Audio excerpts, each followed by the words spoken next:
ये हवेली बहुत पुरानी है।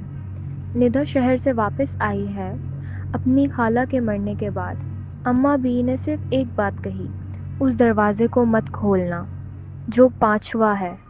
हवेली के अंदर हर चीज कुछ कह रही थी। काले कपड़े से ढके हुए शीशे, लाल दागों से बंद की गई खिड़कियां और एक तस्वीर जिसमें एक बेचेहरा औरत उसी दरवाजे के सामने खड़ी थी। निदा के हाथ कांप गए। मैंने कब बनाई ये तस्वीर? रात के अंधेरे में कौवे चीखने लगे। निदा ने खिड़की खोली। हवा तेज थी, पर कोई दिखाई नहीं दिया। हवेली का एक रास्ता जो पहले छुपा हुआ था, अब खुला था, और पांचवा दरवाजा आधा खुला। जो देखता है वो वापस नहीं रहता।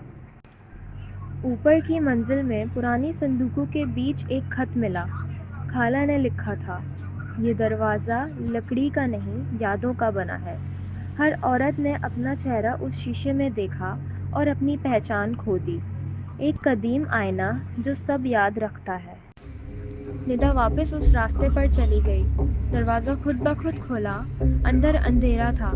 सिर्फ एक चमकती रोशनी शीशे से आ रही थी। शीशे में उसका अक्स था, लेकिन वो निदा नहीं थी। तुमने मुझे भूल गया, अब मुझे वापस चाहिए। शीशे के कमरे में सब कुछ एक दायरे में चलता गया। वो बचपन के मंजर देखती गई, खाला का रोना, अम्मी बी का धागा बांधना, और हर शीशा एक नई शक्ल दिखाता गया। उसका चेहरा धीरे धीरे घुलता गया। जो देखता है अपना आप खोना शुरू करता है। निदा ने याद की वो रिवायत जो खत में लिखी थी, लाल धागा, एक दुआ और कभी पीछे ना देखना। शीशे का अक्स उसे खींच रहा था, लेकिन निदा ने आंखें बंद की और दुआ पढ़नी शुरू कर दी।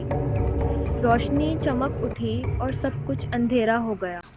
सुबह का वक्त था। हवेली के सहन में निदा बैठी थी। उसका हाथ लहू लहू था। लाल धागा टूट चुका था। अम्मा बी ने बिना कुछ कहे एक गिलास पानी का दिया।